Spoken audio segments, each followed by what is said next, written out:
நேர்களே, ஒரு மனிதன் ஏன் பொய் பேசுகிறான்? இந்த பொய் பேசுகிறனால ஏதாவது நோய் வருமா? மன கஷ்டம் வருமா?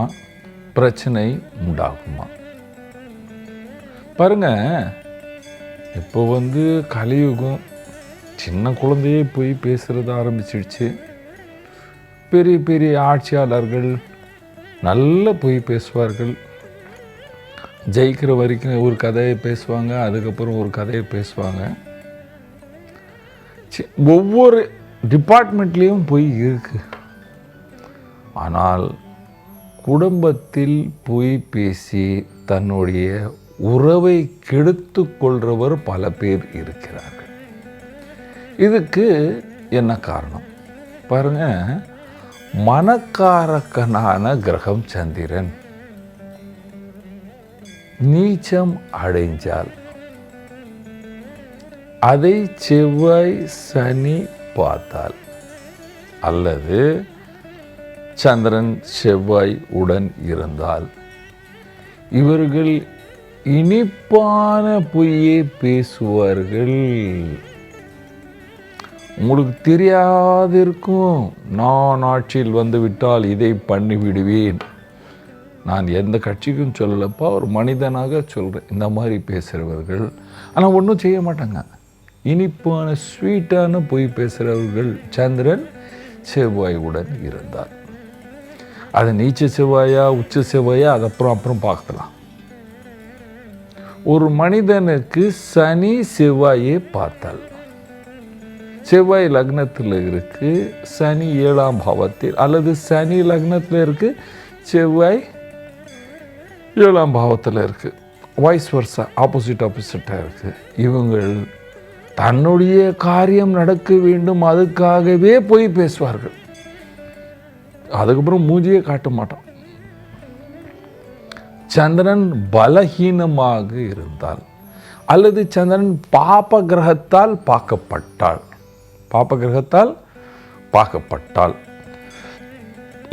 இவர்கள் சூழ்நிலைக்கு தகுந்த மாதிரி பொய்யை பேசுவார்கள்.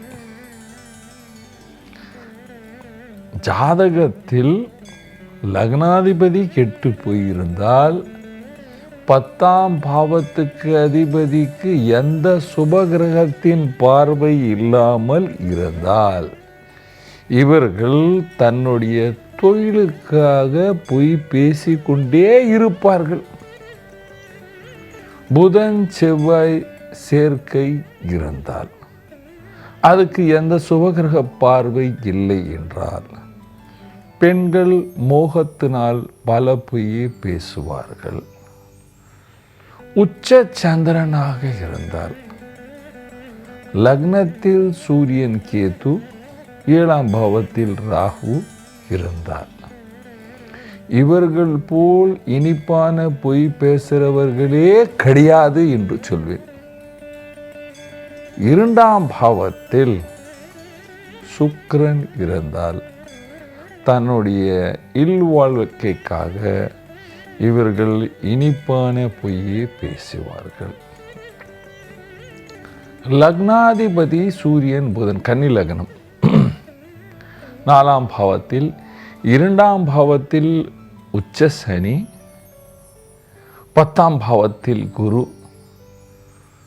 தர்ம குரு போல் வேஷம் செய்து பல சாஸ்திரத்தை படித்து தர்ம குருவாக மாறிவிட்டு இனிப்பான பொய்யை பேசிவிட்டு, ஒரு இந்த தர்ம பிரச்சாரத்துக்கு இந்த பாகவதம்லாம் சொல்லுவாங்க வட இந்தியாவில், அதுக்கு தெய்வத்துக்கு பற்றி பேசி 1 நாள் 2 நாள் பேசிட்டு பெரிய பெரிய அமௌண்ட் 10 லட்சம் 15 லட்சம் 20 லட்சம் வாங்கி போகிறவர்கள் ஸ்வீட்டான பொய்யை பேசுவார்கள். இப்போ என் மாதிரி கடுமையான பேசுகிறவங்க விட்டு போனால், அதனால ஏன் நீ பணம் சம்பாதிக்கல, கோபம் பண்ணுற அப்படின்னு எனக்கே உபதேசம் பண்ணுவாங்க. பண்ணியிருக்காங்க. நான் சிரித்தேன், ஏன்னால் இந்த மாதிரி எல்லாம் போய் பேச முடியாதப்பா. நான் கையை வைத்தேன், தினமும் மார்னிங் ஈவினிங் உங்களுக்காக பிரார்த்தனை செய்தேன். அதனால் நீங்கள் சரியாயிட்டீங்க. கோடிக்கணக்கில் ஏமாற்றி விடுவார்கள். இந்த மாதிரி இனிப்பான பொய்யை பேசுவார்கள். ராகு 10ஆம் பாவத்தில், லக்னத்தில் பாபகிரகம்.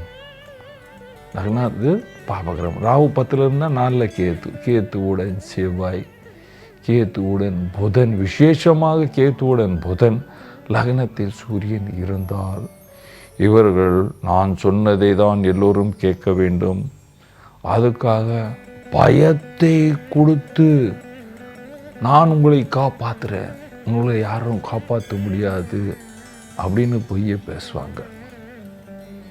லக்னத்தில் செவ்வாய், 10ல் சனி, இல்லை 5ல் குரு கேத்து அந்த மாதிரி இருந்தால், ஏதாவது கவர்மெண்ட்டில் பெரிய பதவியில் இருந்து நான் தான் ஏன் உங்களை எல்லாரும் காப்பாற்றுறேன், எனக்கு 25 லட்சம் கொடு, 50 லட்சம் கொடு, இல்லை நான் மாட்டி விடுத்துடுவேன் அப்படின்னு போய் பேசி பெரிய பெரிய லஞ்சத்தை வாங்குறவர்கள். இனிப்பான பொய்கள். உனக்காக தான், நீ தான் எனக்கு நண்பன், உன்னை காப்பாற்றுறேன், ஒரு 5 கோடி கொடு, நான் கொடுத்து உன்னை செட்டில் பண்ணிடுறேன். அங்கே 1 கோடி கொடுத்து 4 கோடி வீட்டில் வச்சுக்குவாங்க, அவ்வளோதான் செட்டில்மெண்ட். இந்த மாதிரி பொய் பேசுகிறதுக்கு பல காரணங்கள் இருக்கின்றது.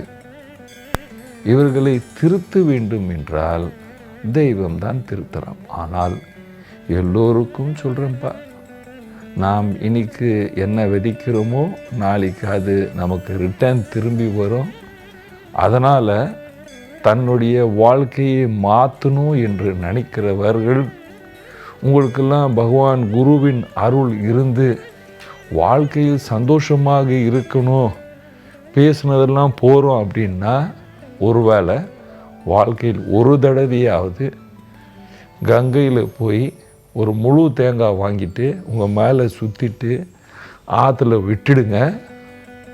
அதுக்கப்புறம் கங்கை ஆறில் குளிச்சுட்டு அங்கேருந்து உங்களால் எங்கெந்த கோயில் போக முடியுமோ போயிட்டு வந்துட்டு உங்கள் குலதெய்வ வழிபாடு செஞ்சுட்டு தினமும் பகவான் சிவன் பூஜை செய்தால் பகவான் சிவனுக்கு அபிஷேகம் பண்ணுங்கள்.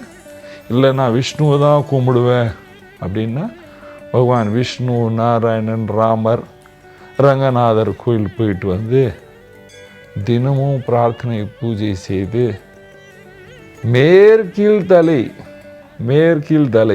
தெற்கில் இல்லை, மேற்கில் தலை கிழக்கில் கால் வைத்து படுத்துட்டு உப்பு சாப்பாடில் குறைச்சிட்டு சாப்பிடணும். எல்லோரும் சந்தோஷமாக சுகமாக வாழலாம். நன்றி, வணக்கம்.